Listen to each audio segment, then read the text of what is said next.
Looking to go out in the town in the city of Boston for an affordable price and grab some great food, drinks, and atmosphere in the Seaport District? Well, look no further than newcomer Seaport Social. Seaport Social is a premier and authentic social house that is poised to proudly serve the Boston area for many years to come. Their mission is to provide high-quality food and unique craft beer selection, along with a welcoming atmosphere for all those that wish to witness firsthand what the Boston social spirit is all about. From a top-notch bar, great group seating, to their premier menu including their massive loaded nachos, endless craft beers on tap, and an exquisite espresso martini option, look for manager Jimmy, who will satisfy your needs. A project that has been 4 years in the making is finally here, Seaport Social, which is located at 225 Northern Avenue in the Seaport District in Boston, will officially open its doors for their grand opening December 1st. Get there while you can and tell them Steele Nazz sent you. Eat, drink, social. That's what the Seaport Social does. Let it rip. Episode 130. Welcome to Steele Nazz. Nazz talking here. Got Magic Mike, Showtime Craig, and Steele in the house. How we doing? Hello there. Packed house today, boys. Packed house. Anton's still missing. He called out. He said he was coming too, and he called out. Did he actually? No, he never officially called out. But I just Yeah, he texted didn't him. answer it. So I was hoping to get him here for the back end. Part of He's the not- show. anyways, we're brought to you in part by Hedge Typical Better A's from our fan. headquarters in Braintree, Massachusetts. Today we had Manchester, New Hampshire native, leader, head coach of the New England Cartel MMA group training, Tyson Chartier, who coaches Rob Font, Calvin Calvin Kattar, Kattar, Nick Fury, the boys, Tommy Pags, UFC, the motorcycle legend. all great guys. He gave us the lowdown on what it takes to be, a coach, coaching UFC fighters. How it's not like you're Belichick, you're working for the people and stuff. I thought that was a real takeaway. Yeah. What do you think, guys? Yeah, absolutely. I mean, yeah, there was a lot of insight. I mean, that's crazy.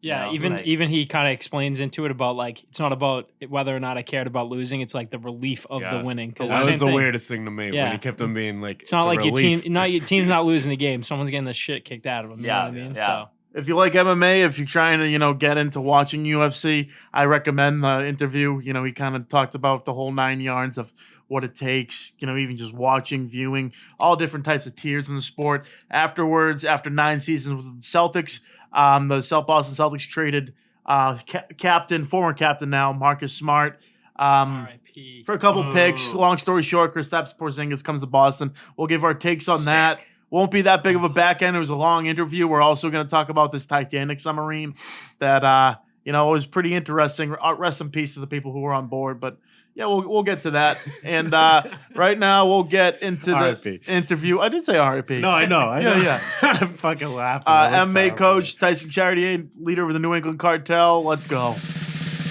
We're now joined by MMA coach, leader of the New England Cartel, I would say, Tyson Chartier. Tyson, how's it going today? Great day to sit back on the couch and watch some afternoon fights. How we doing? Yeah, can't complain. Got some early fights on ABC today, so I'll get that, and then I'm gonna head out to Combat Zone and watch Calvin's fights. He's promoting a local show today up in here in New Hampshire by me, so that'll be nice. So full day of MMA, can't complain. Perfect Saturday. MMA is like the best sport, like viewing wise. Just what got you kind of into the crazy sport of mixed martial arts as it is, not just as a coach, but I know you had your time as a fighter as well.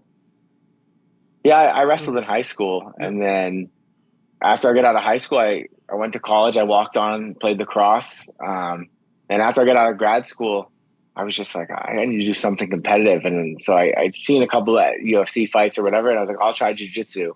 And I started getting into jiu-jitsu and got the bug, and then fast forward, 15, 16 years later, here we are. Hell yeah.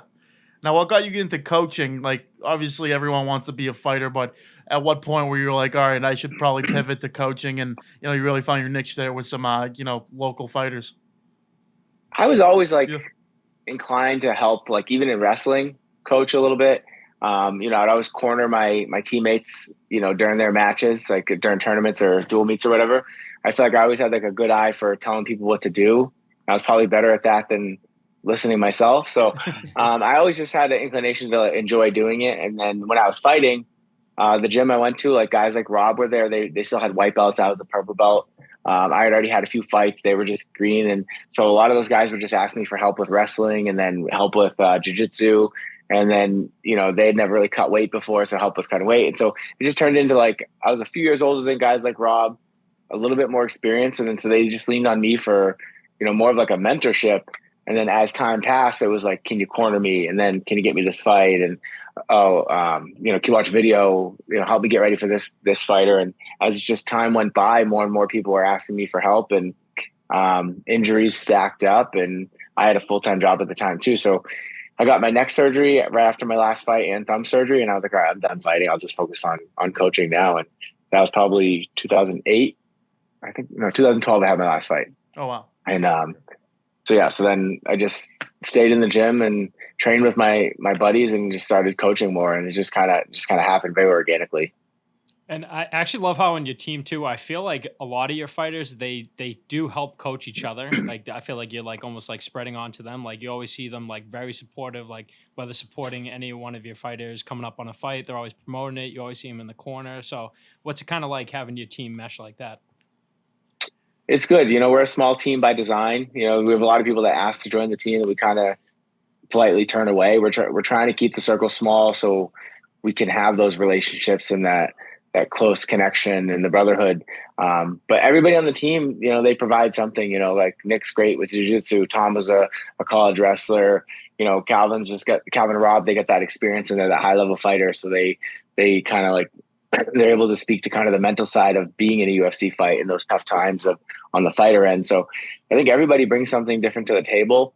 And it's good. Like when you see guys like Rob go and win a fight in Miami a few months ago and then bounce right back into the gym and help Nick, get ready for his next fight. So we try to just keep everybody in the gym, realize that it's not just about your fight. You win your fight, you get back in the gym, you help the next guy win his fight. And it's really just a culture that's just kind of how it happened, like I just did what I needed to do. And then I think the young guys, they kind of saw, well, that's what Tyson did, I'll do it too. And then, then they're all learning from each other. So it is a good culture that we have. And I think that's one of the things that, one of the benefits of having a small team is you can have that type of brotherhood and small team culture. And I like how you said mentality, because I think I was reading a story online about one time when Rob Font actually lost, and you kind of went over to him and were like, keep your head up, to like kind of like set an example for like what it takes to have that champion mentality, to like take a loss, take a win, but either way, like have it with respect.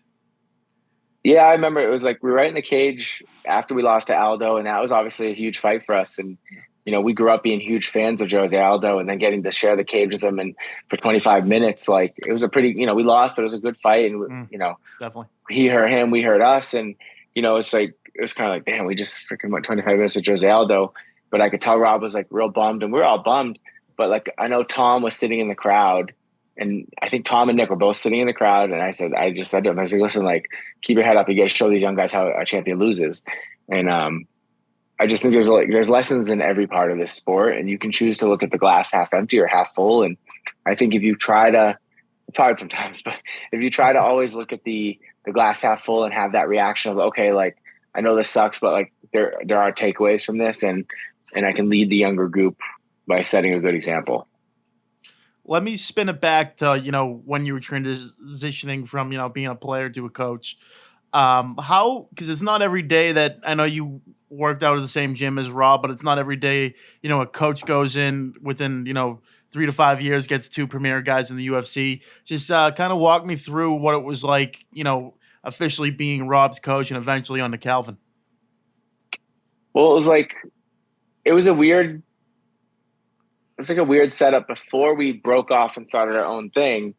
It was like I was always Rob's coach. Like very first fight, I cornered him. It was me and Big John cornered him for that fight, and I was always one of his coaches, but I was never called a coach because I was just a teammate, you know. Yeah. And so it was kind of an interesting role that I had, where it was like I was coaching but not recognized as a coach. And fast forward, he's in the UFC. He's got a few wins. Calvin not in the UFC yet. We got him at our gym. He's got a couple of local wins under us. And then Rob was like, listen, like, I want to break off and do our own thing. Like, what do you think about being my head coach officially? And then it's like, I stressed the word officially because it was like I was already kind of acting like his head coach, but I just didn't have the label. The title. Yeah. And then, so then I thought about it, and I was like, all right, like, well, if we're going to break off, this is how we're going to do it. And, I know there was going to be some turmoil with that, relationships lost, like friendships broken, it was going to be tough because, that was the gym we all trained at. And I told him this is how it's going to work. And then we did it. And so then Calvin's like, I'm coming. And then a few other guys were like, all right, we're coming too. And it just kind of happened. Like it was, if anything, it was like Rob pulled me out of the gym and then a few guys followed. So, but I know the narrative now is that like I kind of just ripped people out of there and stole all the fighters. But that that happens. Like it is what it is. Like we don't really speak on like the details of it publicly because it really doesn't matter. Yeah, it's a cutthroat sport. Yeah, exactly. So it's it was a tough time, but it was also like scary, because I'm like, oh man, can I officially be a head coach? Like, can I get these guys to UFC fights and have them win? And my wife was like, listen, like you're already doing it, like you're already doing it anyway. Like just go all in. And so we did. And we put together a plan of kind of like how the team looks now. We kind of loosely put that together back then. And it was scary, but it was also fun. And it was like it was rewarding in the sense like, all right, like, yeah, I can do this. Like we are doing this. We already were doing this. Like, let's just do it officially now. And it was pretty cool. And like the last, I think 5-6 years now have been, like it's pretty surreal in one sense. It's what did we headline like 8 UFC cards? Yeah, the fight nights were big. Yeah. Yeah, like I think we have such a small team, but we kind of get recognized on the national scale. Absolutely. On a national scale, I've gotten recognized as a coach. Like these fighters are getting recognized. Like they're getting bonuses almost every fight. So we've got to be doing something right. I know the haters will be like, "Oh yeah, but you lost to this guy and this guy and this guy." It's like, yeah, but okay, like we suck because we lost to Jose Aldo. Like, yeah, all right, I guess we suck. Yeah, Just, although so it's Holloway, it's like, come on, man. So it's like we're not losing to turds, and we're like just the fact that 10 years ago, if you would have said, hey, if you can get a main event against Max Holloway or Jose Aldo, and like would that be? I'd be like, damn, that would be awesome. And then now we're like, sick. Oh, we suck because we lost to them. So you got to try to like reshape your perspective because we're always like we're never satisfied with how high we get. We always want more and more and more. So it is easy to kind of like get there and focus on the negative stuff. But the reality is like what these guys are doing is pretty exceptional. Mm-hmm. I think it's really doing a good job putting New England MMA back on the map. And I think we've showed a good blueprint that like all these New England fighters don't need to leave their teams out of New England and move down to Florida or Vegas or wherever just to be able to compete in UFC. So I think that was kind of like, on one hand, it's like mission accomplished, but on the other hand, it's like not done yet, Yeah, half the battle is just getting there. You have something? No, I think that's big too. What I was going to say, so what was like the biggest thing? So when you transitioned from the original gym to like open up your new gym, did you guys like kick it into overtime? Did you guys like really hit like a different stride as far as like training went? Like what was the biggest part of like what transition to like make you into the bigger camp? It's tough. I think we kind of just put our heads down and we're like, all right, it's kind of like us against the world. And I think the timing was right, and then next thing you know, Calvin, he had just won his first UFC fight, and then he broke off, and then we had the Boston Garden fight shortly after that, where he beat Burgos, Rob beat Almeida, and that was a big night. And that was kind of like a stamp, is like everybody in our hometown saw it was like that was the group. We didn't have other people with us anymore, and they were like, okay, so these guys can win on their own. I think it gave us all confidence, and it was like, okay, like there's been a little bit of a shift here. Like this is how it's going to run now. And I think that was the DC looking back card, right? Yeah. Yep. I think it was Stipe. Yeah, Stipe versus DC, right? Yeah, that was a good one. Yeah. Yep. Yeah, that was like you're your own gym. You got this. Like we can do that. Like show the world. Home crowd. Yeah, gave us the confidence. Home crowd. We're like, okay, we just did something really special. Like if nothing else happens from here, like we did that, and then we just kept growing from that. And I do think the name, like Rob picking the name New England Cartel. He was listening to a Rick Ross song. I think he probably told you that story, but and he kept saying Carroll City Cartel or something. He's like, oh, we're the New England Cartel. And we're like, oh, we just kind of ran with it. And I think it was Brendan Fitzgerald or John Anik at the Greenville fight that following summer was like, Rob Font, Calvin Kattar, the New England Cartel. And then from that one thing, all of a sudden, like kind of the cartel name blew up and everybody's like, oh, I like that. And I think it resonated with people and like, oh, these guys are different, you know? And it's just kind of took on a branding mind of its own. And it's been pretty fun to see how far it's come. It is an electric name. Yeah. Like, I mean, it's a great name. Like, and I agree to your point that like talking about how like you don't have to leave Massachusetts and you guys like are really putting a staple on the map for building a home base here for fighters. Like we even had a UFC fighter that's in the CES league, and same thing. He's like, I'm looking up to New England Cartel, like trying to like get over there and like see if I could train with these guys. Like you really are becoming a major hub in the fighting world. It's an inspiration. Over in Boston, it really is. My question. It's good. That was really the goal. So, hell yeah. We've been talking about Rob and Calvin a little bit. Want to get a little bit on Nick Fury. So his first UFC bout was early this year. I know he's 2-in. I think the first one, at least the Vegas odds, whatever. He huge underdog. How do you go in that as a coach? Not just the positivity aspect, you know, keeping his head above water, but you know, how do you approach one of those fights as a coach with you know, making his debut, going to be a huge underdog, and all that jazz?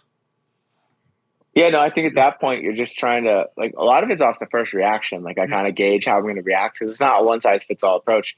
Like sometimes you call these guys and they're like, oh, you know, they're just so excited to get the offer and they're like, they don't care. I'll fight anybody. Brock Lesnar tomorrow, yes. UFC, I'll do it. You know, and then other times you have guys that are like, you can hear the hesitancy in their voice. Like right away they're like, when is it? Like, who's the opponent? Like, let me check my weight. And you can tell they're kind of like, oh, like, so then they're already kind of like mentally beat before the fight even happens. But like, when I called Nick, he was like, let's go. Like, all right. And then after that, they always do this. The guys that have that same mentality Nick did, it's like, all right, yeah, I can't wait. When's the day? All right, let's freaking go. And then they're like, wait, who am I fighting? Like the guys that are less concerned with who they're fighting, that's always encouraging. But when the guys are like, wait, when is it? Who am I fighting? And then you're like, well, honestly, are you going to say no? It doesn't really matter. Like, you know, it's in 3 weeks. You've been trying to get in the UFC. Like, you know, so those guys they seem to get it more. Yeah. So he had the right attitude right from the beginning. So from there, it was like, all right, just trying to build his confidence for the matchup. It's like, all right, this kid's tough. He's 16-1 with 14 finishes out of Poland. And he's like, yeah, it was a tall task. Like that was a very experienced UFC debut on the other end. Most guys that make the UFC debut are not 16-1 out of Europe with 14 finishes. So as far as, you know, UFC debuts go, you're not going to get a tougher UFC debut than that unless you're fighting like a veteran on like short notice. Like they bring you in, like, you know, Chris Matino got brought in short notice to fight Sean O'Malley, you know, like, so there's like different types of debuts. So yeah, it was an uphill battle from there. And, you know, Nick made weight. He went in confident and, you know, the kid came out like a tornado and Nick made some adjustments in the fight to stay in the fight. And, you know, he was like in that second round, he got a takedown and he got on top and he's like, he had a chance and it just didn't work out. But it's tough because some of those guys, like some guys go in with the consolation prize of like, all right, just be respectable. And then I'll get a full camp for the next one. Nick went in legitimately like, we're going to try to win this fight, you know? Yeah. And, it didn't happen, but it's, that's the sport, you know, he went in and I think he looked respectable enough and, you know, built some confidence in that fight and learned some things in that fight. And then we tried to take those into the next camp. And yeah, every fight's a beast in its own way. And you were saying short notice. Didn't he get the call like 2 weeks before the actual date of the fight or something? Yeah, we got the call like, I think we fought the 16th and I think we got the call like right before Christmas Eve. Oh, okay. Yeah. So it was like, and he had just been to like, I think he went to Iceland or something. So it was like, timing wasn't great, but it's hard to say no to those calls. So, and even with the loss, getting the experience fighting someone like that, like that's huge. Like, like kind of knowing what to expect for the future of like knowing that is that different level of the UFC where it's the best fighters in the world. Yeah, you go in there and you spend 15 minutes in the octagon because up to that point he had 6 first-round finishes and had really no ring time. So it was a valuable 15 minutes for him. It was a good learning experience, and even now, something that'll help him in his future. Mm-hmm. Have you ever had any tough times like in your coaching career with these guys? Have they ever like anything not gone smoothly with them, or like they're not listening to you too good, doing their own thing, just like fading away? Yeah, just like any team, it's like you can say something to 6 guys in the room and 4 of them are going to agree with it and 2 of them are going to be like, I don't really agree with that. So it's like if you guys are arguing about like right now, who's the most athletic guy? Who's more athletic, JJ Watt or LeBron James? Right. Hell of a debate. You know, like you're not gonna all agree on that. You know what I mean? So this is kind of like what coaching is you have different ways to get to a certain point. Everybody has their preferences. Everybody has their strengths and their weaknesses, and everybody has good days and bad days. So it's, you know, there's a lot of times where things that we're doing might not resonate with one fighter, where you might have a practice that for the guys thought like, man, that was the best practice you ever had. And the other guy's like, man, I really didn't like that practice. I felt like I didn't get this or this. So it is really hard to keep everybody happy all the time. Mm-hmm. So you can't take that personal. What you got to do is you got to say, okay, each individual is on their own boat and there's holes in that boat. Right. And then you got to prioritize which boats are more important at different times.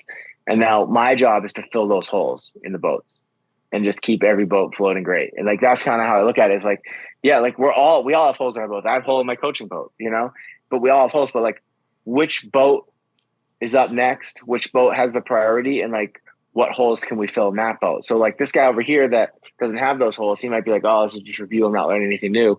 But like they start to get it because when they're the one that's up, they realize that, oh, we're spending all this time on things that I'm deficient in that maybe Rob or Calvin don't need to review, but they're going to review it because they're a good teammate.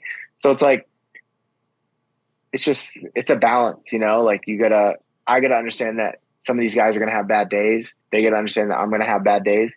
And then there's going to be like those awesome days where we all come in and have a great day. And then that's where you really grow, you know?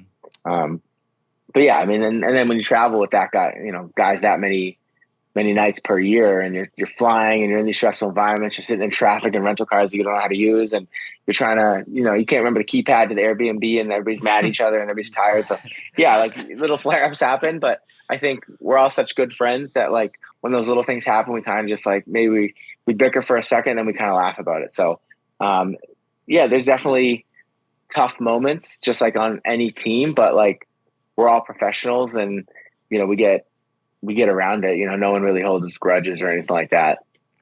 That's good. What's it like too? So I know you guys like essentially travel as a whole team together if one guy's fighting. So what's it like kind of leading up to like the fight night, like what the week before when you guys are all there together?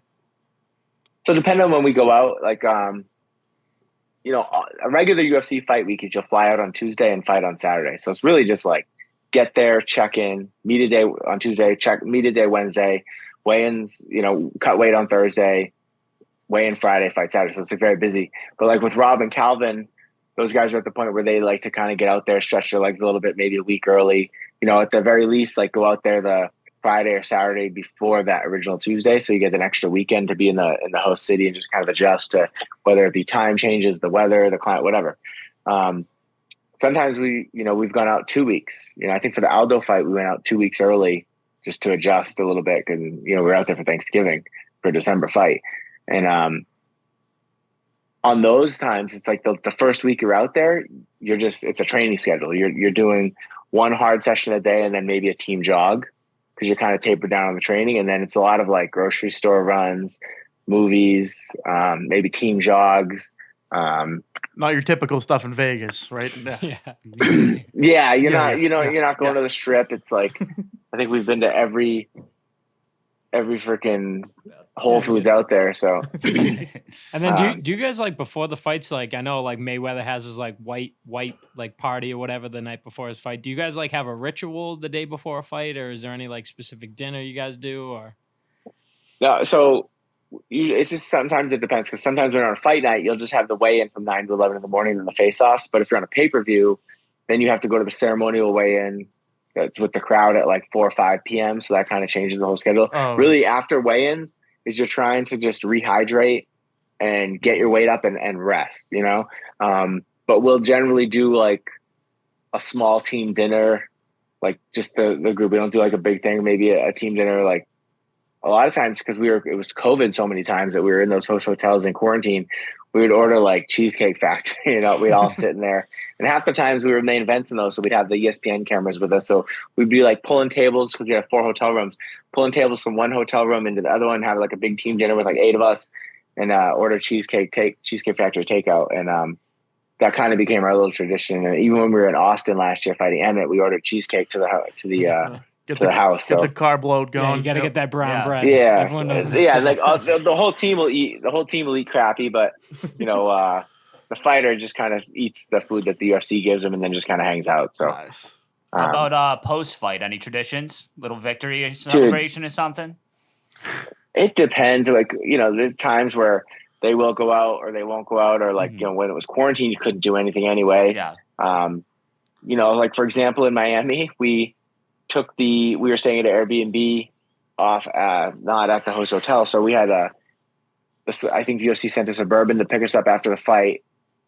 And then we drove right back to the hotel. And I think we just hung out in we had 2 apartments. We hung out in one of the apartments and rewatched the fight.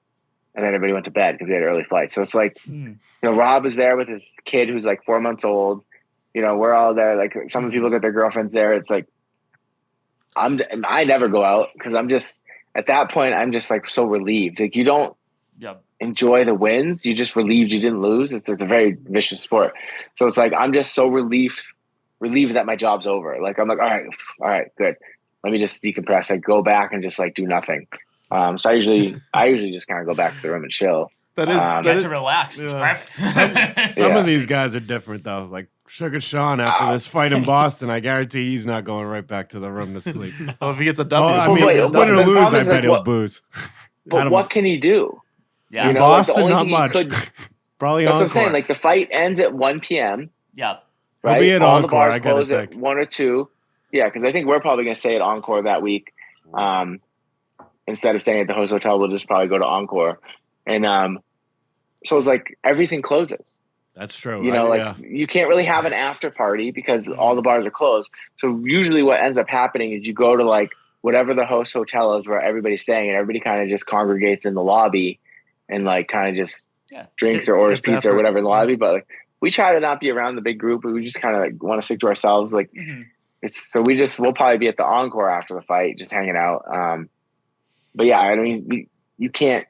I mean, I was just talking to the guy that owns all the clubs at the Encore, and he has a bunch of clubs and everything. And he's like, "Yeah, we can't even throw an after party for anybody because it gets out too late, Right. So there's really not much to do after the fights other than like the fight will have some cheat meals, maybe get some, maybe they have a some wine or beer or whatever, and that's good enough. It's really just that's a treat, I think. Before I ask about the big bout in Boston in August here, I just want to ask probably one of the most proud moments itself in April there. Rob Font, Adrian Yanez. I think Rob was considered a little bit of an underdog. Comes in there in first round knockout. Just how great of a sensation it was. I know you're saying all these wins are reliefs, not just great success, but just your words of the great win. Yeah, it was a relief, like, because he had just lost 2 in a row. Yeah. And, you'd hate to see someone, that was the first time he had ever lost 2 in a row in his career. Then you're coming off, Calvin had just had 2 weird losses with the injury and then the Emmett decision. And then Nick had just lost in January. It was like, we really just needed like a win, for morale. But the reality is like this sport goes in waves, your ups and downs. You can't get too high with the highs or let the lows get you too low. So like, we knew it was a matter of time just before we started winning fights again, but it was definitely like more of a statement fight to the UFC of saying, listen, like we're still here. We're still like trying to fight for a title. We're still improving. I don't think the UFC was expecting that. Obviously they weren't that happy about it because they're trying to build young prospects. And now we're the guy that's been in the top 5. We're still in the way. So we just kind of knocked off one of their new guys. It was cool because it was Rob's first fight as a dad. It was nice.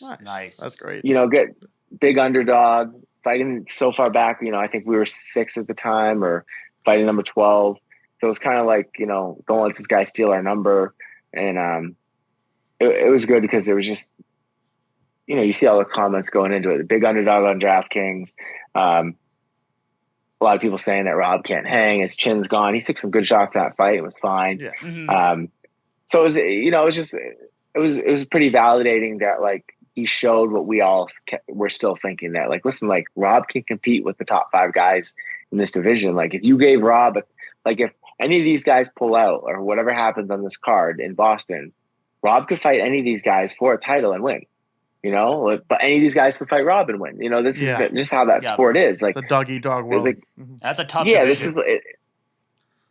But unfortunately, this isn't basketball. We don't get a 7-game series. The champions in most sports can lose 3 times in a series and still become the champion. Mm-hmm. We don't get to do that. Yeah. That's what makes the sport so special. It's like, so like I try to look at it like holistically. Like one loss doesn't define that you're the worst fighter in the world, but like also on the flip side, you got to realize that one win doesn't make you the best fighter in the world. So you just got to keep control what we can control, which is our team motto. And the only thing we can control is getting in the gym and improving. It's that half glass mentality you're talking about. Yeah. There's actually a great picture too, where Rob like literally just knocked the guy out and he's going down. You're in like the background of the shot, like literally all jacked up. Yeah. That picture's awesome. I was because when I saw him down, I was like, it's over. I stood up and the commission stands behind me and they start pulling me down. I was like, no, it's over. I was like, it's over. I get yelled at every time I get so hyped. I remember, the commissions, they hate me. They freak out. And then they try to pull me down. I jumped up, and it was funny because right in that picture, you can see, I think it's to the left of me, is Jake has got his head down. And Jake was just so relieved that he hit the stage and then went, oh, thank. And when he went down, he banged his forehead on the corner and split himself open. So then we're all celebrating, we're hugging, we jumped up on the thing, and then I look at Jake and he's bleeding, and we're like, you're bleeding. Yeah, Rob's girlfriend was the third corner, his fiance Kathy, and she's like, Jake, you're bleeding. And he's like, is it my blood or is it Rob's? I'm like, it has to be Rob's. Like, why would you be bleeding? Then we went. What the fuck happened to you?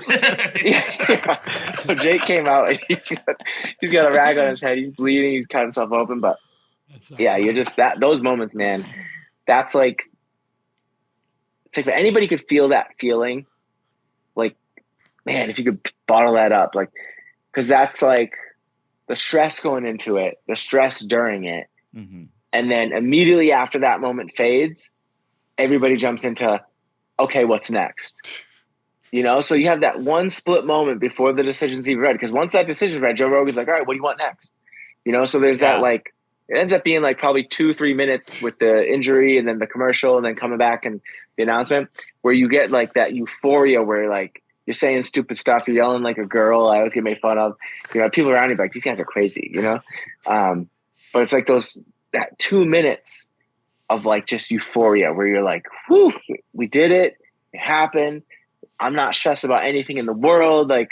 Nothing matters. My phone's on airplane mode. I'm just so in the moment.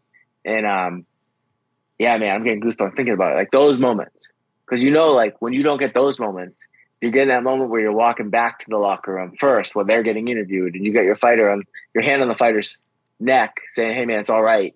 And you're gonna go back in. You're trying to think of all right, what are we gonna say in the locker room? What's the next move? And it's just a dark feeling, Mm-hmm. So that's where the relief comes in.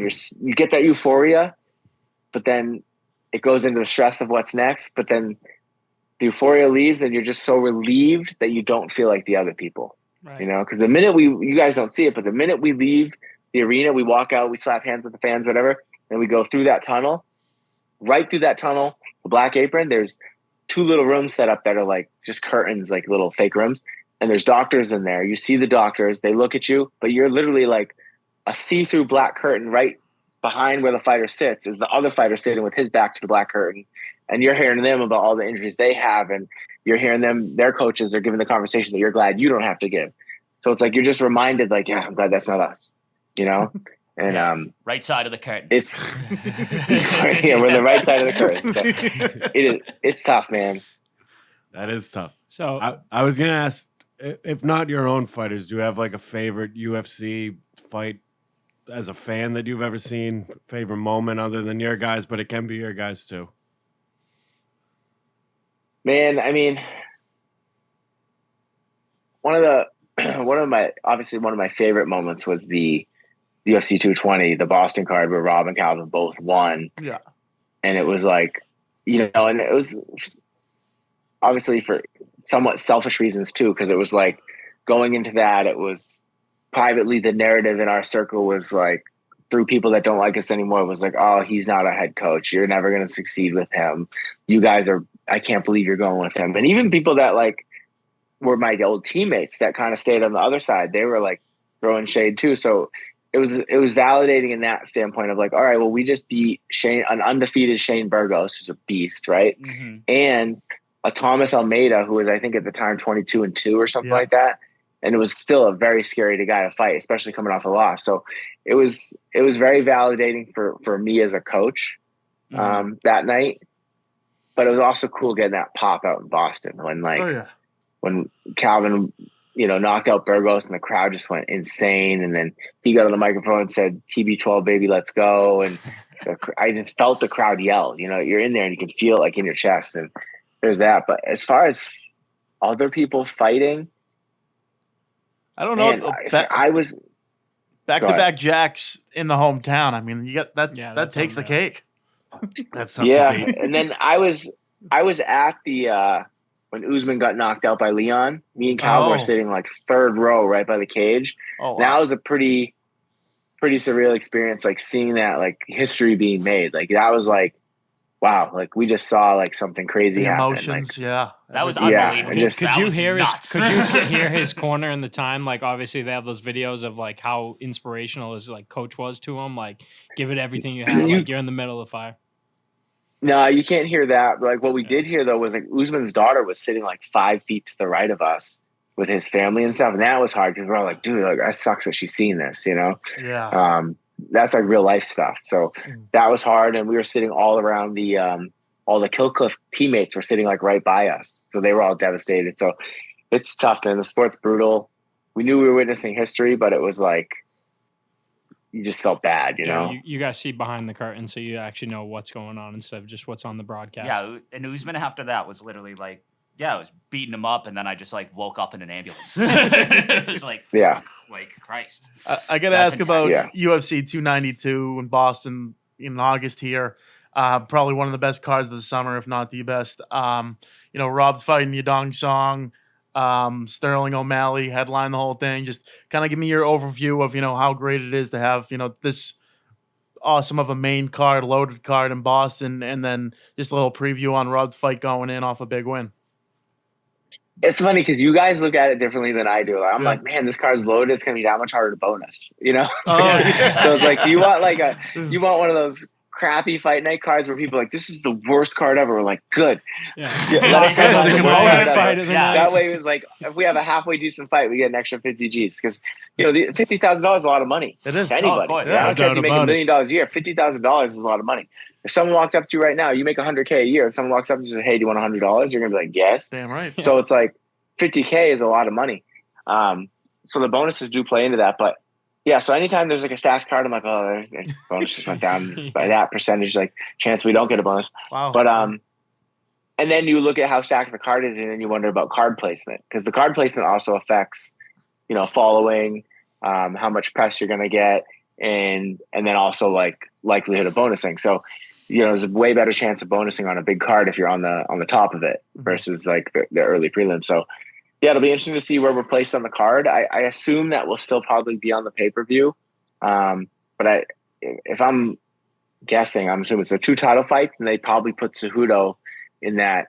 Yeah, that's what it's saying on this the feature bout. On this Sure Dog here. It says 4th. Obviously, I don't think that's official, but that's what. Yeah, so you probably put Cheeto as the feature bout, which is the main event, co-main event, feature bout. Yeah, and then I assume we would either kick off the main card or be the second fight on the main card. So either way, honestly, the best place to fight is like kicking off the main card, because when you're in the locker room, it's all those nerves, and like when you're kind of buried in the middle of the main card, you don't know exactly what time you're going to fight. But if you're on the main card, at like 10:08, you're walking.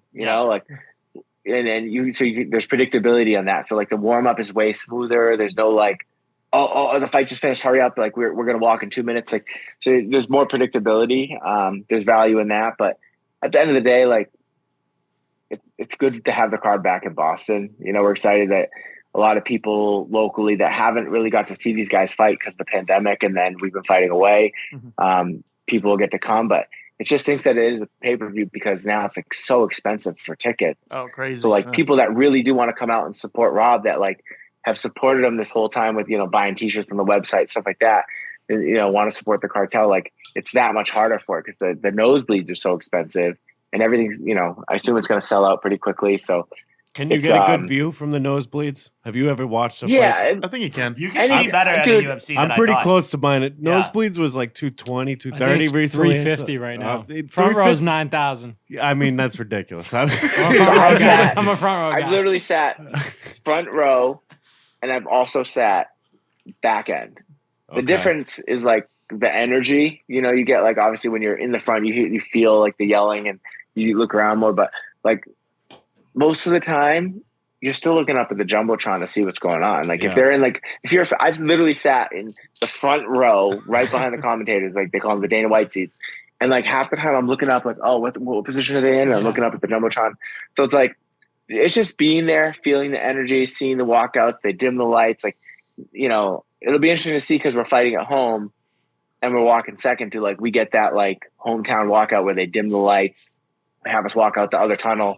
You know, some people get that treatment, like when Masvidal fought in Miami, they did like a main event walkout for him, you know? Nice. So sometimes you get that. It'll be interesting to see what they do for us. You know, we're the only New England guy on the card. So hopefully we get a little special treatment there. They better represent. Nice. Yeah, it's got to feel a little different in the Garden, right? Like you got to love going there. Yeah, it's good. It's like you drive by it every time you go down 93 to the airport. We take one of these trips and we see the Garden and we're like, oh, we fought there. You know, this will be my fourth time cornering there, but my third time cornering Rob. So it's going to be fun. You know, it's like, it is surreal. You're like, man, like I watch Celtics games and now we're fighting right underneath the scoreboard or the Jumbotron or whatever. So it is good, but I'm just curious, like, because Wheeler is fighting on the card and she's Chinese. Do you think there'll be a bunch of Chinese fans there cheering for our opponent? Oh, wow. That's a good point. Yeah. I was at one of her fights and there was like an entire section that had like the Chinese flags and like, they had their own little like area of the arena. Was that Jacksonville? Was that versus, no, it was in New York. Oh, New York. And I mean, we're from Quincy, so we got like 50% Asian population anyway. So that's what I'm saying. We do like Boston does have a big Chinatown. There are a bunch of Chinese people in the city, so I'm curious to see if there's a lot of people that are there from her that he gets the rub from. But obviously, the majority of the people. But you know what I'm noticing? You guys are probably like this. Yeah. Very few people there are fans of anybody, and they're not cheering for anybody that they like. They're fans of whatever they bet. Right. You know, we go to like some of these casinos now. We do like appearances at some of these casinos and do fight nights and stuff. And I realize that like, because I never go out and watch fights with regular people. It's I'm always either at the fights or I'm watching at home or whatever. So I try not to go out to bars or whatever. But I realize like people aren't like, there's fans. Yeah, Rob has fans, right? Just like Song Yadong has fans. Like everybody has fans. But the majority of the people that are at a fight, they're not cheering because they like I used to be a big Tito Ortiz fan. I'm like, oh, I love Tito. That's the minority now. And now you're getting people that are looking for good betting lines and then they're cheering for their parlay. Yeah. Like that, I found that really interesting the last few times I went out and watched fights. Is like, you'll all of a sudden there'll be like 2.5 minutes left in the second round and people are getting up high five. Yeah, let's go. And everybody's running around. They're leaving the fight to cash their bet because they bet the over. You know, yeah. So they bet the over. They don't even care about who wins the fight. They care if they're betting. I mean, that is funny because then you could see like a no-name guy that like could almost essentially build a fan base off of being like a heavy underdog and cashing like a plus 1,000. Like it's like this guy's 1-0. Why does he have a diehard fan base? Why are these people going? I'm not gonna lie. Obviously, being friends with the cartel, I was hammering Nick Fiore because like all the other guys we had on, like he's a beast in the wrestling game. Like he's an animal. Like he's one of these younger talents, and I see plus 1,000. I'm like, lock of the night. Hammer it in. I was it's crazy. Like I'll get nice messages on Instagram and also hate ones too. Be like, oh, you're a great coach and you're the worst coach in the world. Like, you get those, but I get so many more. Bro, you just crushed my bet. Like you just ruined my parlay, or I just won so much money off you. Like good job, especially after the Giga fight. So many people won money on Calvin. And like, so I got so many messages like, bro, like I just won like $4,000. Oh, thanks, coach. Thanks, coach. It's like, well, dude, you could ask me for my Venmo. You know, you want to tip me? Yeah, 10%. 5%. Yeah, a little bit, huh? Come on. It's crazy. I get more messages about like people either hating or loving that they won money off our fight than I do about anything to do with like being a coach. It's it's interesting. That is funny. Gambling's huge now. I know. Yeah. It's crazy. But world. I do think Rob has a better. Boston's a loyal place. Like we do. If you're the New England thing alone gets people there. It's like we want Rob to win. Obviously, he'll get the it's more than popcorn money ready in with there. him. Yep. I think. Yeah. I don't even know if Sean O'Malley's Irish, but like the Boston fans I'm are going to rooting be for on his him. side. Yeah, they're gonna be all in on. I know he's got the name, but Patrick Chung, I don't think he's Asian. Sean O'Malley did a good job of like gaining fans. Like he does more than most guys, like being in the spotlight. But I guess that comes down to if that's what you're looking for. But he's good. No, he's I'm a fan of him. Yeah, I was gonna. Yeah, no, he's a smart kid. They can't hate on him. He's making a lot of money outside the cage, and it's not by accident. Like he knows what he's doing. So yeah, and he's a talented fighter. Like if Rob fought him, that'd be a fun fight. That would be awesome. And Sterling too. Like he's a big he's on social media left. Yeah, and right. I was gonna ask. Following you said that you're like obviously keeping your circle tight. Like that's kind of how you designed it. But like where the UFC really is like that entertainment business where like it is focused on fighting. Obviously, you still have to put your money where your mouth is. But like, would you guys ever see yourself taking on a fighter that was more like bread? I don't even know what word I'm trying to say. Just like more out there to like kind of get more like viewership or fans. Like as far as like the flashiness, do you guys like have anyone in mind that you'd like may want to take on your team as far as that level? We're not actively like recruiting or anything like that. Like if a fighter reached out, it would be a team conversation, like we have fighters that reach out, like UFC fighters that reach out and say, hey, can I come into a camp? And we have conversations, most of the time it's no. It's just, because like I've put so much time into Rob and Calvin and now Nick and Tom and even the other guys that are coming in underneath them that I can't be that coach that like if like the blue chip guy calls and now all of a sudden he comes and I roll out the red carpet for him, but I'm not already doing that for the young guys. It's like, there's got to be a pecking order. You got to kind of earn your stripes. You got to come in. Like if we ever did have like a high profile UFC fighter come in, it would be like, we would treat him just like the other guys. Right. But the problem is like that fighter probably wouldn't like that because they'd want that special. Hey, if I'm going to move my camp, I want special treatment. I want to be treated like, the best. It's like, I can't let you cut the line. Yeah. Right. Mm-hmm. I can't let you cut the line. And my younger guys see that because now I lose face with them. It's like, oh, okay, I see what it is because this guy's making a lot of money and he's high profile. You're going to like give them the A+ treatment when I'm over here trying to earn the A+ treatment. And it's like the reality is I try to give all the guys the A+ treatment, but like a guy that if there's a guy that I don't know that comes in like a young amateur fighter, I'm like, I'm not putting a bunch of effort into coaching him that day because I'm coaching the guys that I corner and I have fights, but he can be there as a training partner.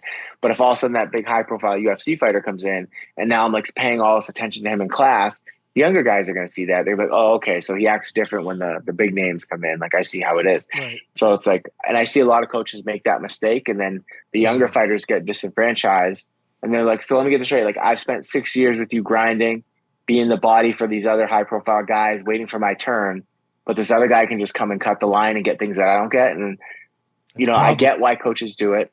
I get why coaches do it. They probably, it is problematic, but it's at the same time, they probably get a wife that's nagging them to like make money. These fighters don't respect you, just like they probably got like bills to pay or like, you're never home. And, it's like, it's tough, man. Cause I think a lot of those issues comes from, there's just not enough money in the sport yet. Mm-hmm. And the weird dynamic in the sport is like, I always say this is like, Bill Belichick doesn't have to chase down Tom Brady for his coaching fee. Yeah. Mm-hmm. You know what I mean? Yeah. And like Tom Brady, no matter how much he doesn't agree with what Bill Belichick does, he can't fire Bill Belichick. He has to toe the line and just be like, all right, yes, sir. Thank you, coach. We don't have that. Like the reality is in MMA, like I work for them. It's the coach is the employee of the fighter. So it's like this weird teacher-student dynamic, but then it's this employer-employee dynamic is the opposite. So it's this weird thing where like the student is actually in charge It's like that's a really never thought of it like that. Really interesting comparison. And it's gonna be hard, like doing like splitting your time with like the younger guys and stuff when it's like Kattar's fighting Max fucking Holloway. Like it's like I gotta train this guy for this, like gotta get him ready for that. Like it's like that must have been pretty difficult to mix in everyone else, right? Yeah, no, it's like that one not really because it was pandemic, so no local fighters were fighting. So like the pandemic was different, but in general, yes, like like last summer we had local guys getting ready for fights, but at the same time we're getting ready for Josh Emmett, and it, and that's really where the shift was. Where if you look at like a year and a half ago, we had really like 4 or 5 guys in the room, and now you're looking, and now sometimes we have 14, 15 guys in the room, and it's really out of necessity. Like I can't, I have to get Tom and Rob and Calvin ready for their high profile fights, and then Tom and Nick ready for their fights. But then who's helping get Tom and Nick ready for their fights if Calvin and Rob just fought and they had to take time off or something like that? So, we've made some pivots and shifts in how we run the team based on necessity and growing pains. But now it's been like probably since probably like October, November, we've really been on a different level where we have like 10 plus guys in the room at every session, where it used to be like maybe we have 3 or 4. It was really focused training. Now we got bigger guys in there. Bigger group of guys in there. We're getting a bunch of different looks and, starting to fly some different guys in to help us with camps and stuff. I had a kid stay in my house for 2 weeks right now that's helping Rob for this fight. So, so we're like, you see it with his wife and his daughter. His daughter's 2. So his daughter and my kids are playing all the time. But, just doing stuff like that to just like whatever it takes, so that way these guys don't have to get out on the road. We can try to bring bodies to them and give them different looks. So, yeah, it is tough. And, every team will go through growing pains, but we're just trying to figure out the best way to make it work for us, Mm-hmm. And do you ever see like, you ever get like some of those guys coming from, I know Calvin Kattar's like building a name for himself or as like a fight promoter, essentially. Like he gets like recognition from Dana White as far as like the talent that's coming in to fight for that. So like, do you ever like see more people reaching out as far as like camp through that program? Not necessarily through Combat Zone, but more because I have the management company too. I have Top Game Management where I manage all these guys, and then I manage a bunch of guys that I don't coach. And that's really where a lot of the cross training comes in, is guys that I manage that like we trust, we know that obviously we have a vested interest in letting those guys in the room, because obviously that's good for my management company because I'm going to make my fighters better. But then it's also good for those fighters because they get to train with guys like Rob, Cal, Tom, and Nick. And so there's like a lot of synergy there. And we get to kind of vet out because certain people you let in the room in there, you fly them out for 2 weeks, and then the first day you get there, they're like, "Oh, this is a nightmare. This guy's not a good training partner. He talks too much. He doesn't vibe with us." So, the management company seems to be a really good vetting process where I build a relationship with them on the side. I'm friends with their coaches. I've been on the mat with them a couple of times. I kind of start to realize, like, okay, like this guy's not a douche. He would mesh well. He's a safe training partner. I can bring him in to spar with Rob, and I know he won't try to hurt him or make a name off him. Mm-hmm. So that's been really probably our biggest like recruitment. I don't want to say recruitment tool because we're not recruiting, but like the biggest channel where people reach out and say, "Hey, I'd love to get on the mats with the cartel." And that's kind of how that happens. Like Carlos Candelario did his last camp and they ended up having to pull out, but he did like pretty much his whole last camp, came up to us 3 or 4 days a week and trained with us. Guys like Eddie George are coming up and cross training. So a lot of that happens. They're just other guys I manage. Yeah, I saw Eddie George fight at the Encore, the last Combat Zone they had. That was a great event. The Chris Matinho, Tommy Pags absolutely killed it. That fight was awesome. George was beating the shit out of that guy. He's an animal. Yeah. So that's like those are all guys I manage. So that's how they end. Really like Chris is with us full time now. Tom Pags, Connor Matthews with us full time, and that. So it's like that. All guys that I were managing, and then they kind of got in the room, and then they're like, "Oh, we want more of this," and it just kind of organically happened. Kind of my last question here. Seemed like a humble guy, but we got to talk about we haven't even talked about it yet. 2020 MMA Coach of the Year. What kind of attributes to that? I know that was a COVID year, so it might have been tough to even get your name out there or get your fighters in the ring. But just kind of what went through that process of winning that award. It was like a media award. Yeah. I was an MMA junkie. I think we had just won I think we just beat Marlon Moraes, and then the team was starting to get a bunch of steam, and they were like, "Holy crap! Like, look look what Calvin just did this year. He went out on beat Jeremy Stevens in like a 19-week camp when Jeremy missed weight like he did. And then Rob comes back from a 1-year layoff and ACL surgery and beats Marlon Moraes. And they were like, holy crap. So I think it was like fresh on the tip of their tongue. But I think, it's tough because it's like, it's hard for me to say why I won an award. Like, I don't really know, but I think it was like the hard work of the guys. They see what we're doing with such little resources and such a small team, but then also that we're beating these big gyms, we just beat, Alliance MMA. And then in the summer, then we went against Eric, me and Eric got the award together, but me and him fought each other in Fight Island with Ige, Yeah. And so it was like, I just think it was like, we leveled up during the pandemic when other people were trying to figure out how to train like we already trained. How do we do the small group training? How do we figure this out? Well, we were already doing that, So I think we had a big advantage there. I think we were built for COVID training because we are a small group. It didn't affect our it didn't affect our fighters as much as it affected maybe some of the bigger gyms. So I think it gave us opportunity to kind of stand out. And then the way that, some of these guys were pulling out of fights or other camps were saying like, there's no way you can do a full camp like this. Nobody can come in 100%. And then the way our guys excelled when they came in through it, I think showed these people that like, all right, these guys are onto something. So yeah, I think I don't put a bunch of stock into the awards, but it was a cool checkpoint in the sense, like when you first get into coaching and you see these other guys get awards like that, you're like, oh, that'd be cool to like, even be in a conversation, get and then some recognition. To get some recognition for, and especially get to do it with Eric. He's my buddy and we were co-coaches that year. It was pretty cool. He coaches like guys like Francis Ngannou and just be mentioned in the same conversation with guys that, coach 30, 40 UFC fighters. And I'm over here coaching a few. It was pretty validating that like, okay, this boxing approach that we're taking, people are recognizing that it does work and like that we're doing something special. And then there's like the personal part of it is like my kids are going to get to say that, oh, my dad was coach of the year. Like that's pretty cool. When they get older, they'll understand like more what that means. And and I think it was also cool. Like, it was cool for like the guys to hear like, all right, we're on to something special, like, cause they don't know what's going on outside of us. Right. And then so to hear other people outside of our circle praising us and what we're doing is pretty cool. But like, I was more excited that year because MMA Junkie also, we were top 3 for gym of the year. It was like Jackson's Elevation won. And then it was us and Jackson were honorable mentions. So just to be mentioned with Elevation and Jackson's when we're just a small group, it was I think that was awesome. Yeah, you definitely got a special thing going on. And MMA Junkie is a thing that like, it's looking at everyone. So for them to like, recognize like that's awesome. Yeah. My last question for you is there any coaches you look up to or like take influence from or like kind of like model yourself after in any way?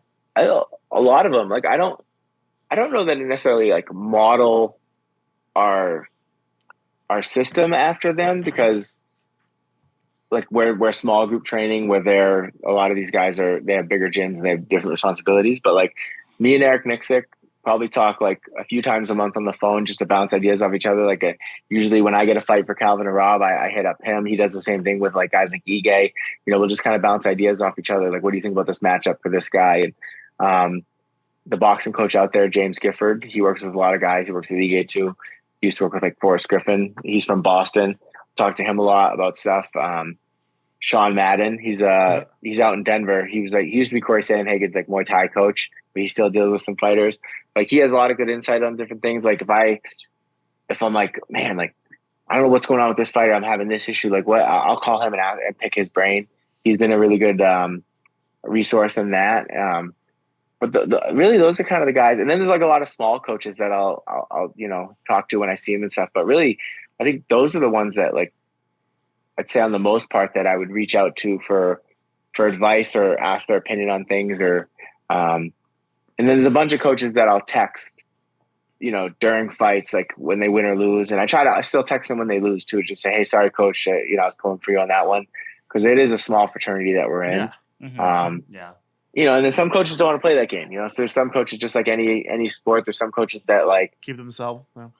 F the cartel, like those guys suck, and then they don't want to interact with us. They want to act like they're better. So, to each his own, but I try to be supportive to all the other coaches the best I can. And they ask my advice. I try to, really give it. And I try to ask their advice, like I remember there was one time, the first time we were getting ready for a UFC main event, I called Mike Brown and I was like, listen, like, how do you train differently for a main event? And, just because I wanted to make sure, because I had my idea. I was like, well, we don't train any differently. It's more about pacing in the fight, where anytime you're in shape for a 3-round fight, you're in shape for a 5-round fight. But I didn't want to just be ignorant and be like, all right, there's a different. He said very similar. And so it was like, like there's guys out there that will take the time and answer a young coach's question. And then there's the guys that like won't even shake your hand because you're like the new kid that they don't want to steal any of their shine. So, it's a small fraternity, but there's some really good people in it. Hell yeah. You got some magic? Random last question here. I don't even know if you're probably not going to answer this, but Rob versus Calvin, if that fight were to ever happen, could that ever happen? And if it did, who would win? Hypothetically. I don't think it could happen, but no. I always say this is whoever I corner would win. That's a good answer. We like that answer. Love that. Tyson, appreciate you taking the time today. Best of luck going forward. We'll be watching in August. All your fighters, whenever. We'll be there. I'll be there. You'll be there? I'm going. I'm fucking. Let's go. And good luck tonight, too, with the combat zone. So. Yep. Thank you. Thank you. Have a great day. Peace. Later, boys. The new year is almost here, and if you're looking to shed off some holiday pounds before beach season, well, look no further and head on down to Slight Edge Fitness and Performance, located at 101 French Avenue in Braintree, Massachusetts. Owned and operated by our guy, Quincy legend, Craig Kelly. You will be assured that you are getting the best training around. They believe in only the highest standards of physical fitness training and have been leading the charge at their state-of-the-art fitness facility since 2020.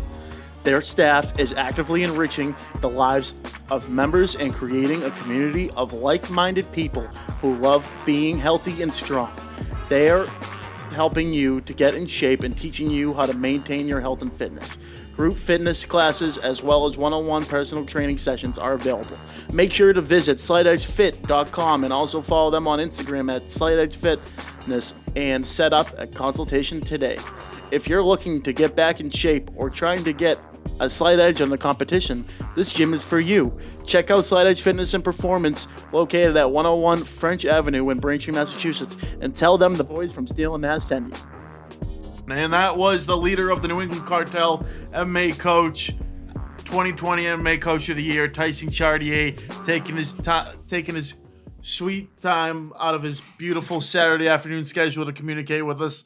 Just a great interview, great insight on, what it takes to be a coach in the UFC, from his Vegas stories to, just his kind of perception of, being the coach and, being a client to these fighters. I think it's absolutely. I think it's and pretty Rob Font, interesting. August 19th, let's go. Yeah, God damn it. He's gonna be an employee that never gets fired. Well, since he said he's the employee, he's never gonna get fired. Was doing a good job. Was trying to go to the event. I'll just call him Big Pickle. God damn you, Big Pickle. He has a wedding that night. Big Pickle. That's the name, right? That's his poor name. Yeah. All right. Gonna be a hell of a fight. Gonna be a great win. Yeah. Cartel, let's go. That was awesome. That was a great interview. We've had them all now, right? Well, minus the ones we don't know. We're waiting for Calvin. We're waiting for Calvin. We're gonna get to Calvin. Gotta hit up Prosciutto for that one. Yeah. Our year is right.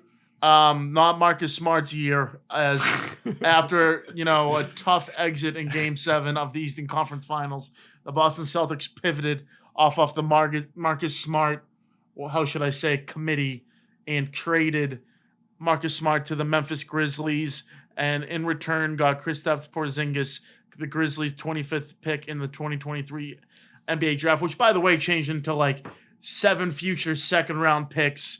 That's a whole nother conversation for a different day. Wizards get Danilo Gallinari, who never played a second for the Celtics last season, and Mike Muscala, who pretty much hung on the bench. Yeah, we give him a bag of chips. Yeah. That was a pretty good trade. And the fact we're getting Kristaps Porzingis, that could be a huge addition to the team. Porzingis, good. He's the magic unicorn. He's going to be great for 40 games. I don't hate that nickname. I fucking hate this trade. No. I absolutely hate it. I'm mostly interested to hear. I want to hear Nazz's take, because Nazz is the most I blame this on you. Guy. Last episode, you were like, Celtics need to blow up the fucking team. I stand by that. I still think they This should. trade But sucks. he is the one who said it should be Marcus. I specifically. I said everyone. Marcus. I said everyone's on. The block. It was such an up and down 9 years. One of the better You're in a toxic relationship with one this of the guy. better, more exciting players to ever watch in a Boston Celtics uniform. But guys, it was time. Even the way you just said that, You like, can it's say so get fucked rid of up. Marcus. That's fine. For fucking Porzingis, this trade sucks. I disagree. This trade is he's fucking coming off- awful. Give us a reason. I don't know. Dude, Kristaps Porzingis is going to be like he's gonna go like he's probably gonna give them like 18-8, which is amazing for like 40 games. We have a fucking hurt center. We have an injury-prone big man. We already got that. I don't know. Rob Williams and Kristaps will play like 30 games together. Jokic just won the fucking championship. Maybe it's the because difference. he doesn't get hurt. Yeah, that is true. He That is fucking true. plays. Like this Steele's is very ridiculous. adamant about I this. hate this trade. Well, so first of much. all, I thought, Marcus was the odd man out. The Celtics didn't even know he was the odd man out because they were trying to give Brogdon to the Clippers, and they did they did a last second cancellation because they couldn't get a physical in time. So the Celtics didn't even want to get rid of him. The reason I wanted to get rid of him, there's 3 guys that keep this team together.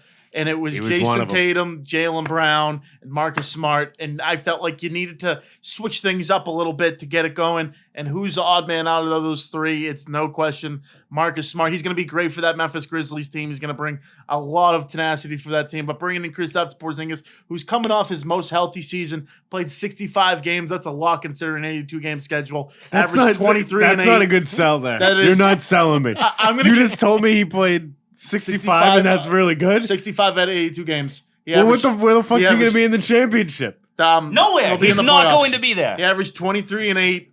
Oh, This God. team I didn't know this about need the to guy. get more big man heavy. I really like it. I think he's playing the best basketball of his career. Them keeping Brogdon, we'll see what happens. I think there's more moves to come in terms of finding overall point guard. But I just think when you look at Al Horford getting older, he's going to be coming off the bench. Rob Williams, who, has injury prone, don't get me wrong. This certainly tells you that Grant Williams is not coming back to this team. Kristaps is generally just going to hop into his. Are you going to let me talk? No, just I'm gonna not. I fact don't check? care anymore. I don't Okay. care. You're lucky Anton's here. You wouldn't even Yeah. be speaking. All right, we got 2018, Kristaps Porzingis, ACL did not play. 2019, 57 He's games. in the past. 2020, He's 43 looking in the games. past. 51 games, 34 games, 17 games, 65. Like, that is ridiculous, that is dude. a So, lot out of control. so we're Like, are hoping you that he's fucking back. kidding Has he ever played on a team where he's been the third guy? When he hasn't See, had that- all I of the junk on him. Need him to play. That is He not. is He's going good to at play. basketball. I'm He not is saying it's a- bad. I need a guy that's on the court. He is going to play. But do you think that Marcus Smart had more of an impact than Kristaps Porzingis is going to have in the games that he plays? Most likely. Also, the Grizzlies are going to be the best defensive team in the league by miles. Miles? Like, they have the last. I'm two excited to defensive watch players. Memphis. I Yeah. think it's for Marcus. If he's going to go anywhere, I think that's a great spot for him. Like, you have Marcus Smart. Stay away and from the Ja- guns, though, right? And Yeah, that's a good point. Jaren Jackson covering the other guard, like Good luck. reigning Good defensive luck. player of the year. Like, that's a hell of a defensive when he, team. I feel like we need to go. I will cry if I'm in the stands. Marcus Smart homecoming back. That's going to be a heavy warm welcome back. This home guy is nuts. This guy, You I don't know if loser. you, You were screaming to get him the fuck I off can't you even for tell if he's years. doing it for the that show. negates- Who's winning that game, though? that The negates the Grizzlies or the fact- Celtics? You're going to cry? You're Yeah. going to cry when That Marcus negates- Smart You're You're gonna gets his cry for a homecoming. guy you wanted to get the fuck out of here? I love Marcus Smart. You've shit on him so Dude. much, more than It's anyone. a huge love and hate relationship. Fraud. You've never You're had that. pulling like a you've Felger never- and Naz. Felger and Felger Naz and Naz, type that's shit. right. Yeah, Yeah, you fuck are Naz. Felger and This Naz. is coming Naz. from the guy who magically became a Bama fan once Florida State sucked. I'm just telling you, I like what Kristaps is going to bring to this team. He's going to bring, Disgusting. shooting they needed that they couldn't get last playoffs.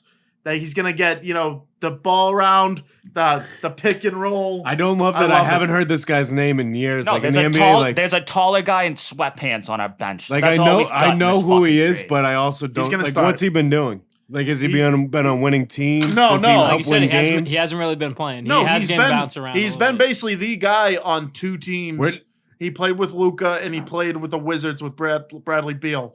He has never been a third guy on a team before, of more of a, call it a role player type scenario. So he was number Right? 2 on both of those teams, correct? Yes. but now he's going to be number 3/4 if you're considering how good Derek White or Malcolm Brogdon's going to play this season. Fucked. Blow it up. Blow it the fuck up. And honestly, Porzingis they should just throw him in a trade again and get him out of here already. I hope he's good. I hope he's amazing. I hope he plays 82 games. He's going to be amazing. I hope he's great. I don't like what I'm hearing. There's 0% chance he plays 82 games. I know there's zero. You think he's going to mesh with the Jays? Damn right. Yes. Damn right. Like on the court when he plays, he's going to be good. Like I'm not like against that. Like he is a good player. And but since like when has the NBA ever been about a regular season? Just get him for the playoffs. I don't give a fuck. that's where he's like he's not gonna make it. They won't make the playoffs. They will No, make he's not. That's what I'm Yes, saying. he will make it. So what, you're saying literally bench him till the playoffs? No, I'm just saying that. Go for it. What a trade. I'd trade. rather see him play 40, whatever is half the season, 41 games, and play all the playoffs and play a solid. Yeah, but either way, 80-game like season. he just pulled up solid factual numbers. Like this guy is. There's a decent chance he might have a Horrifically terrible year injury-prone. with the amount of games he can play. I believe in Brad. I think Brad's done amazing since he's taken over that GM role. I think it's a slam dunk. Honestly, I'm actually happier that they kept Brogdon over Marcus Smart. As crazy as that sounds, Why? I feel like the upturn potential on Brogdon is fucking. Well, no, that's the crazy part to me. They didn't even want to trade Marcus Smart, but you had Brogdon get hurt, so they had to get rid of Smart. They had to get one of these guards. It was between Derek White and Marcus Smart, and they got rid of Smart. But why do you That's think what it they came wanted down to. Porzingis so bad out of anyone they could have got? That's you know, the craziest why part did about they this want trade. Porzingis? We need someone over 6'10", It's a size. which Yeah, we size. don't have. And there was no one else available, really? That's not injury prone like this? I mean, not as good anyway. Yeah. All right. The main person. Then maybe would it's be, not a it bad would, trade. It would I'm be coming around. Jokic. Maybe but, I'll come that's around the on only it. other guy. And it's crazy to think about, like, oh, it's a good contract. They're getting paid $30 million. That's considered like almost mid now in the NBA, which is nuts. Yeah. $30 million a year. Oh yeah, that's not bad. That's what he's getting for the year? Yeah. Not bad. I don't know. Some streamer just signed a 2-year deal. He's getting paid more than LeBron James. Shout out XQC. Shout out Kick. It's an evolving world out there, folks. It really is. So you don't approve of the Get it Marcus how you Smart can get trade? it. No, I hate it. You hate it? Absolutely. Yeah, I don't like it despise either. I I don't mind that they traded him, but I don't love the trade. I think it was a need trade. It wasn't a want. I think they needed to do this. I think it sucks. Like it's awful. Could you see them doing a retrade? Maybe they use Porzingis to get a couple more players. I could see But that. what we talked about last week that also happened is we didn't trade for Chris Paul. That's awesome. That was big. That's big. huge. That was big. And in the draft, the Celtics actually just picked up a 5-star high school recruit who had been downgraded in college. My guy Pistols?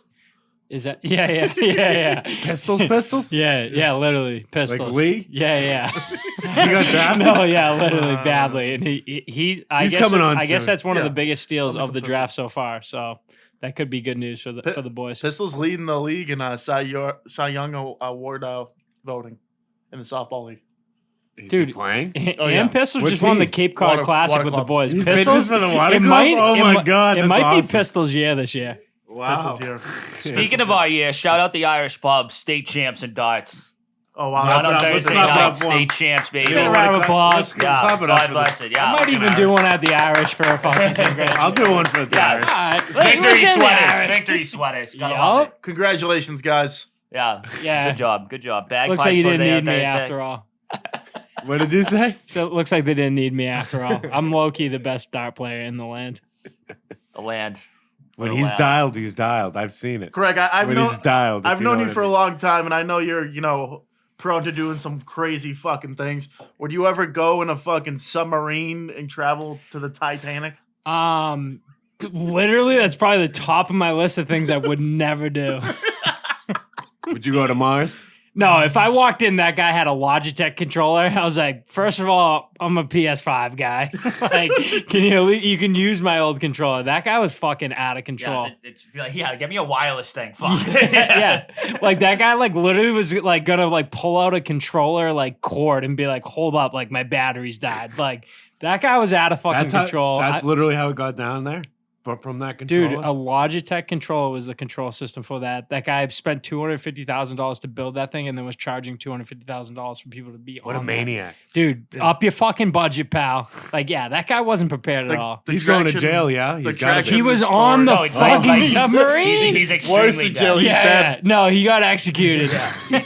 Instant judgment, man. And I'm not a Death by implosion. Like he should have listened But to wait. people that said his thing sucked. But actually, Like, to answer your question, if there was a fucking safe and sound proven way, I'd probably go see the Titanic. I knew about that before this happened, and I would have done that. Like, Yeah. I swear to God. Like, I Really? knew that was a thing. Yeah, dude, I've It's always wanted to crazy go to how- the bottom of the Is ocean. it true? It's crazy how deep it is. Almost took marine biology in college. Now the Thinking about government, it, now like, the government very- knew they imploded, but they didn't say shit for a couple days. Is that like Hey, true? Yeah. hey, true. dude, I heard it's because Listen back I to heard. it. Wait, a little conspiracy, Craig. Conspiracy talk Here we here. go. I heard it was because that was the same time that the Hunter Biden like verdict came out, so that they kind of kept the news story going of the submarine to overshadow the Hunter Biden like conviction. I heard that too. I That mean, was what I heard. Do we When know the that people thing- who were on board? Any big names? Yeah, Like there- the Titanic? one You can, like, Titanic look had big them up. names on it. One guy was one of the biggest distributors of ammonium oxide, which is the stuff that 60,000 pounds went missing on a train accident. And then it burns orange, and there was some crazy Yeah, it was fires at the going train on in that, like, Canada. yeah, like, yeah. It's a Destroyed convenient guy to kill. Hey, the Titanic was an inside job. We discussed that. 1912, Titanic went down. 1913, the fucking Federal Reserve was put into place. 1914, World War I was able to be funded. Hey, makes you think. Makes you think. J.P. Morgan built it and hopped off at the last second. Yeah. Listen back. Conveniently, there was an iceberg right there, right? Oh, Yeah. there wasn't Perfect. 8 emergency calls. Hey, you want to slow down during that ice field? The guy's like, fuck it. Yeah, speed up. Yeah. Hey, let's send it. I'm on a suicide mission. This James Cameron. Kamikaze. They kamikaze the Titanic. James Cameron said he's been to the Titanic like 30 times, Liar. and he called these guys idiots. Wait, Yeah. James Cameron was on the deck of the Titanic when 9/11 happened. What? Oh, Yeah. Jesus. No, What did you just say? James Cameron was like the first guy to go to Down that depth. down to like Challenger Deep is what it's called. It's the lowest point of the ocean. Like he was just like, fuck it, I'm going. And like when He's the a sub by crazy himself. bastard. I heard he might do a sequel on the fucking submarine. What a He beast. should. He really should. He killed it. no, it's a Avatar 2, shout out No, him. it's He a killed crazy. it. No, it's He's a got a huge crazy cock. story about that. Is the What did you say? stepson of the billionaire that died, that went to Yeah, the he was Blink like, I don't 182 wanna- concert. You guys hear about that? Yeah. The stepson of the guy who was like on one of the things. He's a billionaire. He went to a Blink 182 concert like the next day, and was like posting online like, "Hey, I'm single." Like, got like an OnlyFans offering. Like, was like, the craziest Hey. part when he got flack for all that. He had a response video. He's like, "I have $100 to my name. I'm actually not allowed to be on a flight. I can't leave the country." There's some creepy shit going on with that guy. But Imagine people being mad at you for going to a Blink 182 concert. I'd be pissed. no, people were mad it wasn't a bigger band. wasn't a bigger band. I'm like, Blink What do you mean? 182 Yeah. is kind of Fuck off. fucking Pretty hot. Pretty hot. I've Charlie heard nothing Charlie but- Baker was just at a fucking Blink 182 concert, like in the mosh pit. Like, Love it. I heard nothing but good things about that latest tour. Yeah, Everyone's sure, it's saying awesome. great concert. Magic, if you were to be stuck with, how many people were in there? I think 5 or 6. I think it was We'll five. call it 3. Who would you? I would who really you just wanna be need stuck in Rachel. there? Rachel stars like You would top want of like the- someone like famous to watch. Oh yeah. yeah, to cuck, not a to bad cuck call. someone. Who could we have in there? Mel Gibson. Oh, you want like a couple nerds to watch you do it. Bill Gates, open your eyes. Give me Look at McConaughey. me while I'm Give me hanging low. McConaughey, Leo, me, Wow. Rachel. So so you think out of We- all 3 of gang those bang. guys, Gang bang. I was gonna say if she picks 1 or 2. No, guys, like you think it's you're all of getting us. And and Denzel. My top Denzel. three? So we get that's my 5. I'm That's a lot going of men. That's a lot of men. Kristaps Porzingis, I only need Marcus one- Smart, and Brad Stevens just to watch a duel go down. Yeah, fight samurai swords to the death. Oh yeah, no. I guarantee actually, Marcus would make it out, and fucking Kristaps would fall over something, break his I don't- tear his ACL. I don't and then disagree Marcus with would that. swim back up to the fucking Kristaps would have been dead before the implosion. Yeah, would have actually, fell off the dock. I'd take like Keanu Reeves, Jason Momoa, and like fucking Aquaman. Good Henry, call. yeah, exactly. Good call. I'm like, dude, was that a movie? Or are you fucking for real? Yeah, can you like get this? We need to know right now. That's a logical pick. Yeah. That's logical. Like, you it guys would be got cool anyone? if You got us got to the you got to top, have yeah. at least like 3 women and then like maybe a guy or 2. I don't know why you guys keep like one girl I and then picked like the 5 most guys. It's literally like, legendary gangbang of the King century. Yeah. Yeah.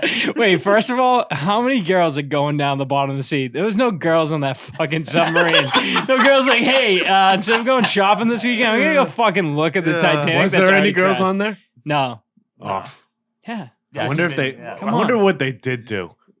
Oh, dude. That was the darkest You last think hour. anyone ate someone? Magic would be like vaping in the corner. I'd be like, dude, we need that oxygen. He'd be like, dude, one more hit. I need a cigarette.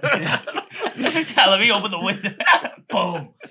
No, honestly, they imploded. There was no last second. No, yeah, they were just toast. Yeah. Oh, yeah. Brain that and thing guts just- straight yeah, out that your thing eye holes. just Oh, annihilated. yeah. See you later. What a way to go, R.I.P. huh? Have you ever seen? R.I.P. Have you ever seen a 50-gallon drum get fucking imploded? ugh, Dude, ugh, Wow. that'll make you think how violent that fucking submarine imploded. folks. All right. yeah. Hey, what an episode today! Thanks for joining us. It Well, was thank crazy. you It was a guys crazy for tuning episode. in. Let's get an RIP for those folks. All All right, right. babe. In it, yeah. All right. In all seriousness, Yes. Hey, cheers. Hey, big shout out, little porch fest today in Wallaston. Yeah, Matchbox plenty. Matchbox plenty. there. Wow. Big shout out to the boys gonna play today. Heading over there. Who's probably down? right after this. Yeah, who's down part 2?